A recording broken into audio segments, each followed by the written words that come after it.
وہ لوگ جو اپنے رب کے حضور سجدے اور قیام میں رات گزار دیتے ہیں کہ ان کی کروٹیں ان کی خوابگاہوں سے جدا رہتی ہیں، ان کی کروٹیں ان کی خوابگاہوں سے جدا رہتی ہیں، اور وہ ڈرتے اور امید کرتے، یعنی ڈرتے ہوئے بھی اور امید رکھتے ہوئے بھی اپنے رب کو پکارتے ہیں، اور ہمارے دیے ہوئے میں سے خیرات بھی کرتے ہیں، مگر وہ ڈرتے بھی ہیں، اپنی خوابگاہوں سے ان کی کروٹیں بھی علیحدہ رہتی ہیں، جو آرام کی جگہیں، سکون کی جگہیں، اور پھر ڈرتے بھی ہیں، اور خوف بھی ہے ان کے اندر جو ان سے، اور پھر وہ خیرات بھی کرتے ہیں جو ان سے۔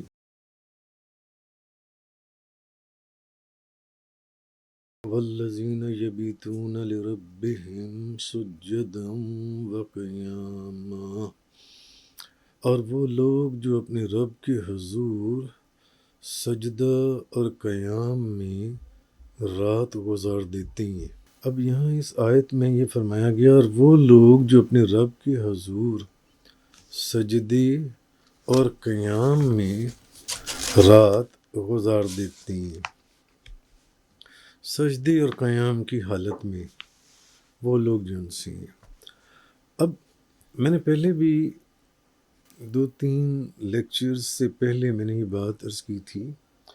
کہ کامل ایمان والوں کا جو وصف ہے اس کو بیان کرتے ہوئے اللہ تعالیٰ ارشاد فرماتا ہے، تتجافى جنوبهم عن المضاجع يدعون ربهم خوفا وطمعا ومما رزقناهم ينفقون۔ اب یہ کامل جو ایمان والی ہیں، ان کی توصیف، ان کا وصف، ان کی صفت کہ ان کی کروٹیں ان کی خوابگاہوں سے جدا رہتی ہیں،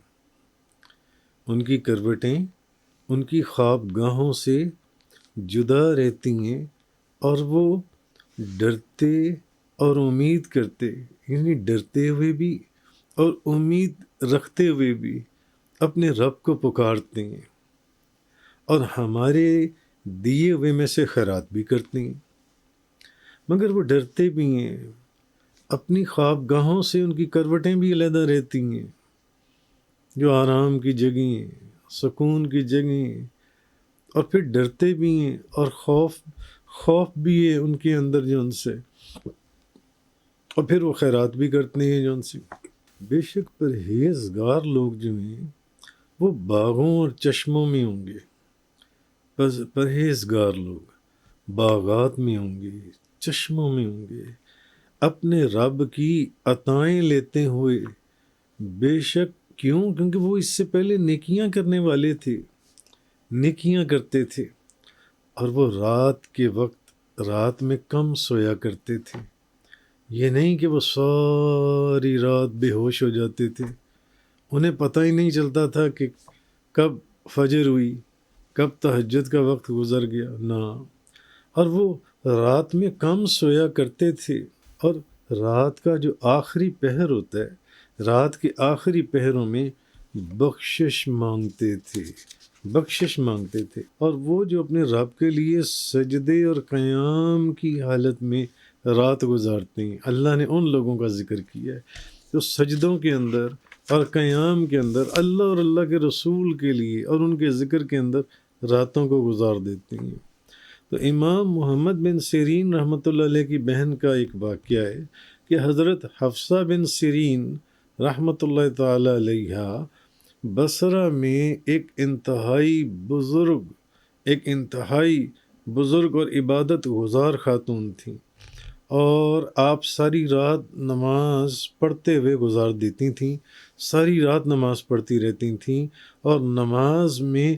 آدھا قرآن پاک تلاوت کرتی تھیں، آدھا قرآن پاک نماز میں تلاوت کرتی تھیں، اور بعض اوقات آپ نماز میں اتنی دیر کھڑی رہتیں کہ آپ کا جلایا ہوا چراغ بجھ جاتا، لیکن اس کے باوجود صبح تک چراغ بجھ جاتا، آپ نماز میں کھڑی ہیں اور قرآن پڑھتی چلی جا رہی ہیں، مگر اس کے باوجود کہ چراغ بجھ چکا ہے، صبح تک پورا گھر آپ کا روشن رہتا تھا،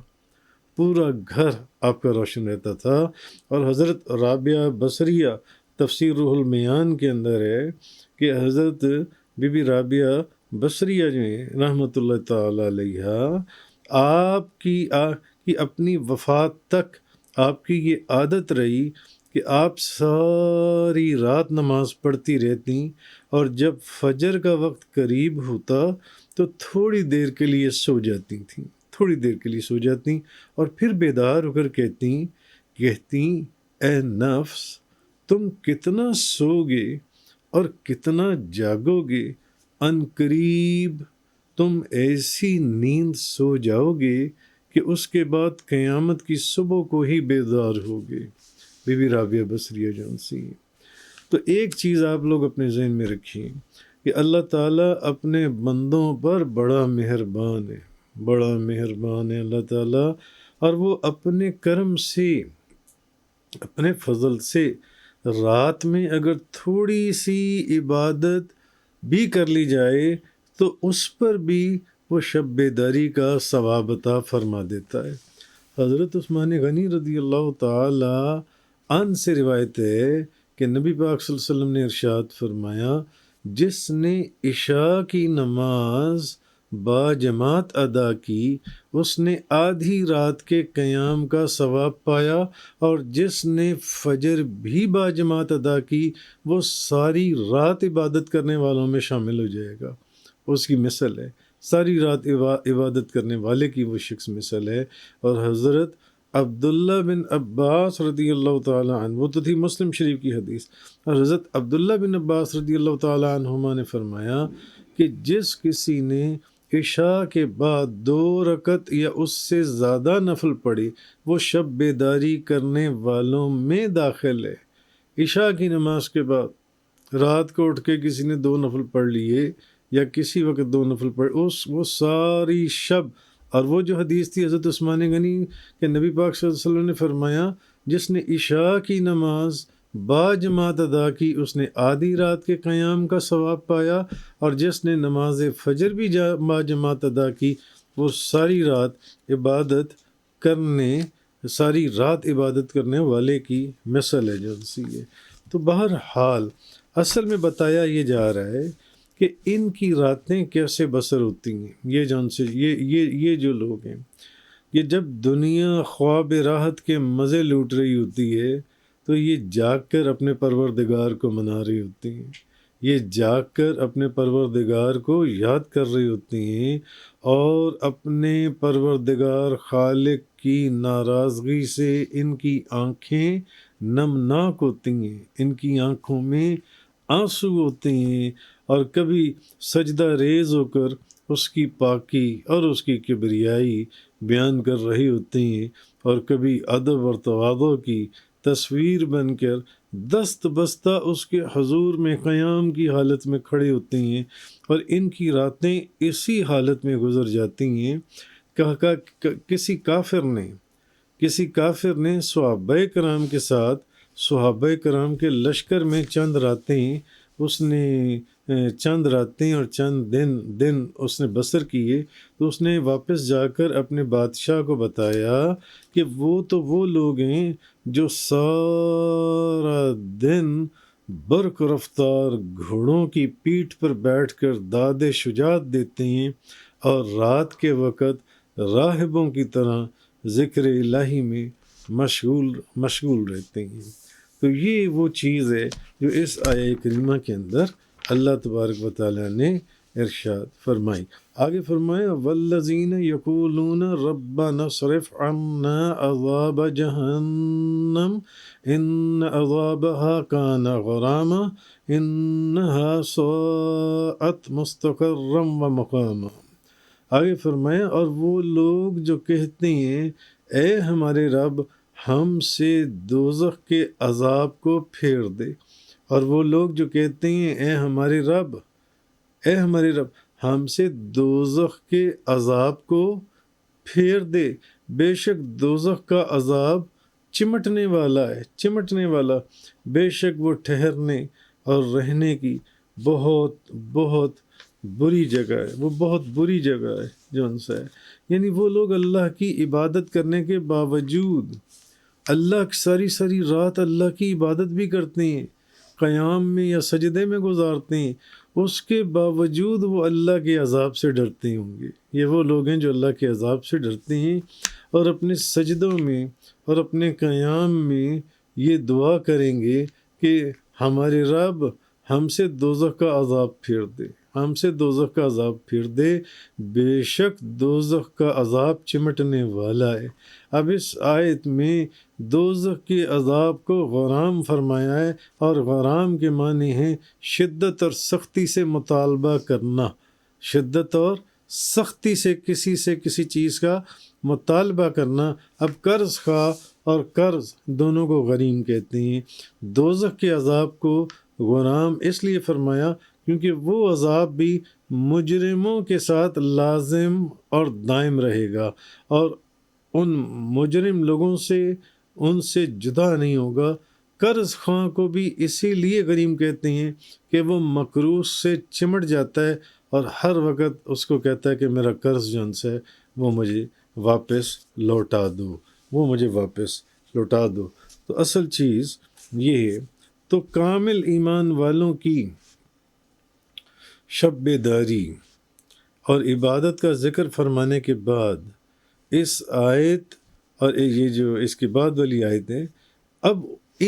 حالانکہ یہ وہی لوگ ہیں جو عبادت کرتے ہیں، راتوں کو جاگتے ہیں، اللہ سے ڈرتے ہیں، اللہ کا خوف بھی ہے، اللہ سے امید بھی ہے اپنی بخشش کی، اور ساری رات قیام سجدے میں گزارتے ہیں، پھر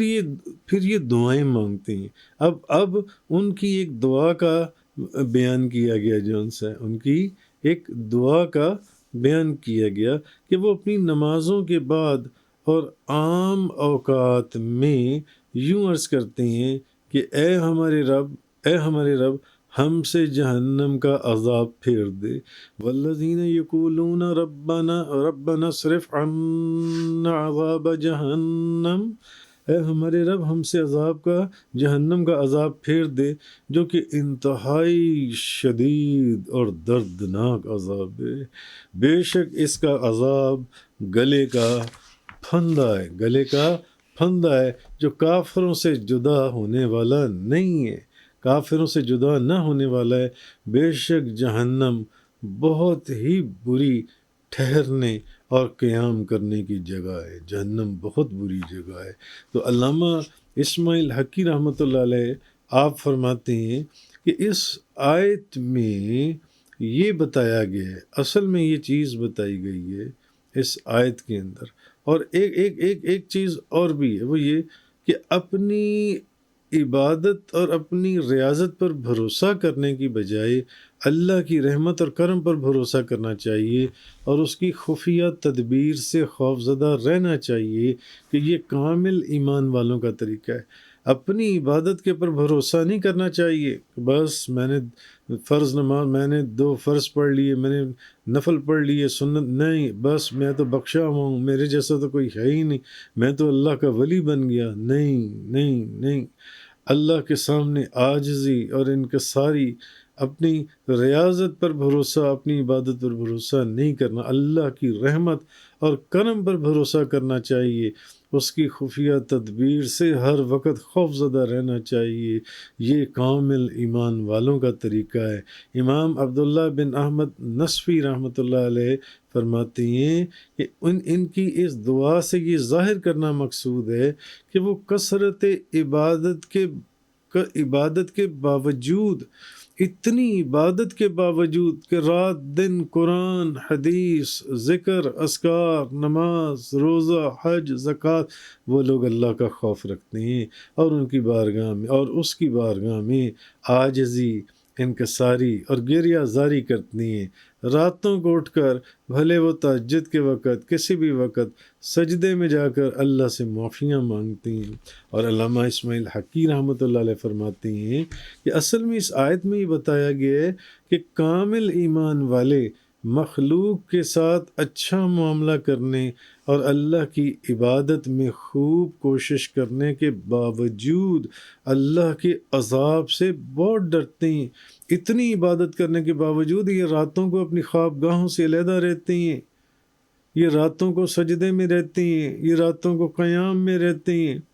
پھر بھی اللہ کے عذاب سے بہت ڈرتے ہیں اور اپنے اوپر سے عذاب پھیر دیا جانے کی گریہ زاری کے ساتھ التجائیں کرتے ہیں، گویا کہ وہ انتہائی عبادت گزاری اور پرہیزگاری کے باوجود جب اللہ کی بارگاہ میں دعا کرتے ہیں تو خود کو گناہ گاروں میں شمار کرتے ہیں۔ اور اس کی وجہ یہ ہے کہ وہ اپنے اعمال کو شمار ہی نہیں کرتے، وہ سمجھتے ہیں کہ ہمارے اعمال یہ کس نہ، وہ اپنے اعمال کے اوپر کوئی بھروسہ نہیں کرتے، کوئی گھمنڈ نہیں کرتے، کوئی غرور نہیں کرتے، کوئی تکبر نہیں کرتے اور اپنے حوال پر وہ بھروسہ نہیں کرتے۔ تو بہرحال ان آیات سے ہمیں یہ چیز معلوم ہوئی کہ خاص کر جو لوگ راتوں کو قیام کرتی ہیں یا سجدے میں جب جاتی ہیں تو اس کے بعد اس دعا کا ذکر بھی آیا، تو ہمیں یہاں سے یہ بات پتہ چلی کہ نماز کے بعد دعا کرنی چاہیے۔ نماز پڑھنے والا تنہا نماز پڑھ لے یا کسی جماعت کے ساتھ نماز پڑھ لے، امام نماز کا یا مقتدی ہے، جب بھی موقع ملے اللہ سے دعا مانگتے رہنا چاہیے، ڈرتے ہوئے، خوف کے ساتھ، امید کے ساتھ کہ اللہ مجھے معاف فرما دے، مجھے اس جہنم کے عذاب سے